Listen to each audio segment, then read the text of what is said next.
కథలెన్నో చెప్పారు, కవితల్ని రాశారు, కాలాలు దాటారు, యుద్ధాలు చేశారు. ప్రేమలో తప్పు లేదు, ప్రేమలో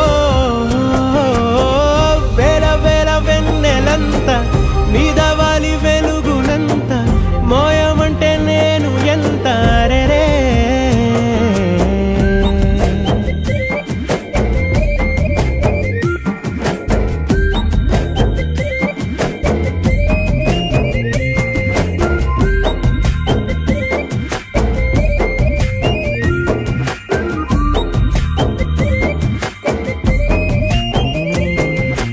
ఆకాశం తాకాలి అని ఉందా, నాతో రా చూపిస్తా సరదా.